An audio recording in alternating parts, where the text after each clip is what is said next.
Ultimately, yes, I think we do. I think we're disappointed not to get something from the game. I think we had enough opportunities, enough moments in that second half to get something from the game, but it wasn't to be today.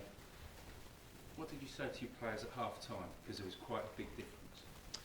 Yeah, I think that the conversation at half time was that we needed to show ourselves more. You know, we needed to have a little bit more belief about our abilities and our way of playing and impact that on the game a lot harder than we did during the first half. We were too reactive.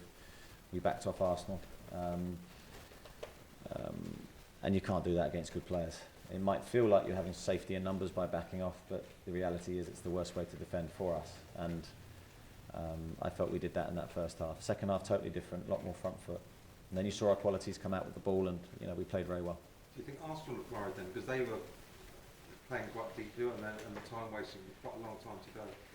Yeah, I think when we play well, I think we're a match for anybody, and I've said that from historical moments in the Premier League. Whenever we've played near to our best levels, we've had a great chance of winning every game. And that would be where I would stand after this game today. If we were able to match the two halves together, if we would have played first half like we did second, I think we'd have won the game. But it's all if, buts and maybes, and we didn't, and we got punished for that. Eddie, when Callum Wilson skipped through, did you think he'd shoot? He squared it, but that was a chance that he was begging to take him. Yeah, my natural instinct, I think, when he went round the goalkeeper was that he's going to try and go for goal, but I don't. It's easy to say from where I was, but I don't know the angle ultimately that he was left with. He's made the decision, I think, to try and pass it and square it to a teammate, which he's got to make the decision in a split second. But that was one of many moments in that second half where, we're a presentable opening we just didn't quite take, and even right to the end with Callum's shot right in the last few seconds, I felt we were going to get something from the match. Credit to the players for sticking with it, keeping going, and we showed that we can be a very good team. How disappointed were you with the goal, sort of free header, obviously lost Callum? Yeah, I think Arsenal played a number of short corners in the game, so whether we were half anticipating another short corner and just momentarily just switched off, but you can't afford a player of his quality in the air, that much space, and we're disappointed with that. You don't have the best record in terms of results against Arsenal, do you? What do you think of them this season? Any different? No, we find it hard coming here. Historically, we found these games difficult. I don't know whether it's that we try and play similar styles to Arsenal, or just that they've been that much better than us down the years. But I do feel that the gap has maybe, well, from our perspective, when we play well, hopefully getting smaller. But I think they're strong. They've got quality players, they always have done. And if you don't play well as we did in that first period, you're going to find it tough. Slow start seems to be a common theme here, Eddie. I know you spoke about obviously trying to start ahead of this game, but is that something you can't really put your finger on?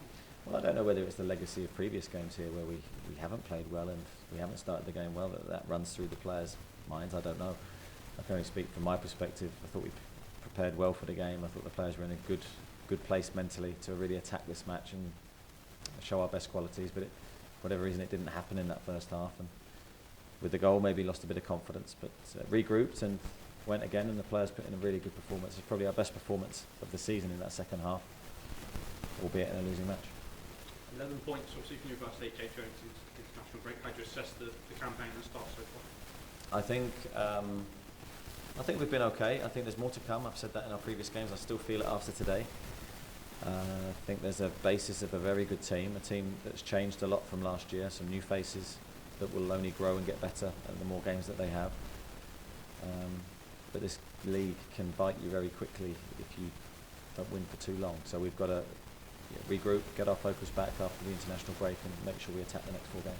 Like you said, with a lot of new faces coming in, obviously players coming back from injury as well, which will obviously help as well. It's, over these last few games, the new guys have come and gelled in well. They've done great. They really have, because it was a real. The 4 games we've had just gone are really tough testing games, tough matches, and they responded really, really well. And I think they have improved with every game. We've got a little bit stronger, and even ultimately today we're disappointed with the first half. But I think there's a good feeling leaving the match that we're in a better place than we were before the last international break. Now that, of course, has to show them results, and we're very keen to get back playing and win some more games. How tough is that when you are a new player coming in, you want to learn how you want to play, and obviously how the team wants to play in just a space of 8 games? Yeah, everyone's got a different history. I think some players have been with us different amounts of time, but I think everyone, even players that have been playing for a number of years, learn from every game, learn from every experience, and tough games like today only stand us in good stead for the future. Ryan, coming to you said to me in the week he was getting stronger and stronger after his illness, but he made a good impact. It'd be nice to see him back out there and feeling better. Yeah, great to see him back. I thought he did really well today in a short period of time, made a difference.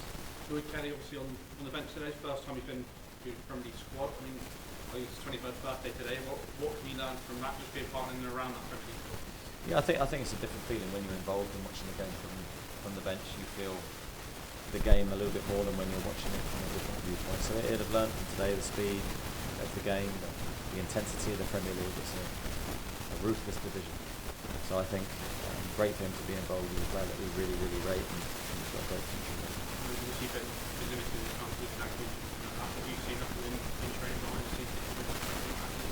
Yeah, no, absolutely. We rate him really highly, as I say, and I think he can play the dual role, the centre half and the full back role, which is a great thing to have in our armour. Natural left footer, not many players have that quality around with the left foot. So yeah, we like him a lot, but this is really useful time for him to learn and develop himself while he's not in the starting 11.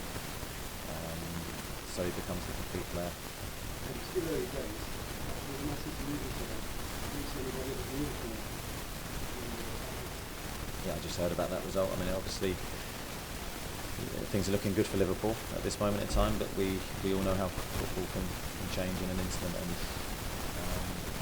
I certainly think it's been a really great start of this Premier League. There's so many different results and games tough to read. I think that's made it a great spectacle. I think it's one of the best Premier Leagues that we've ever had.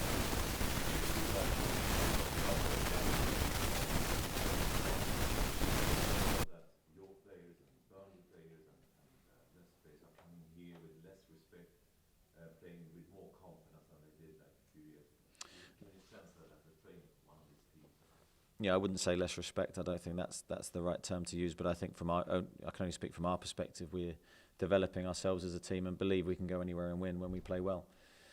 I'm not sure we had that when we first came into the Premier League. I think we were hoping for an off day from the opposition. But I think now we think we're more equal. I think we think we deserve to be here.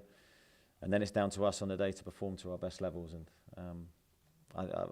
history's told us if we do that, we've got a great chance to win.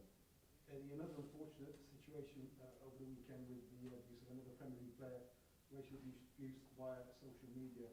Is this a distraction that football doesn't need, and what can clubs do, if anything, to try to eradicate it? Bournemouth, obviously, a very fully inclusive club.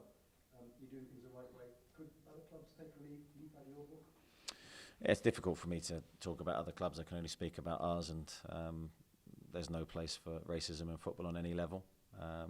We've tried and backed various initiatives to try and educate people, really, because I think that's the key word. If you can educate as many people around the world against racism, then football and life will be better for it. So we encourage everyone to do that. Thanks very much. Thank you.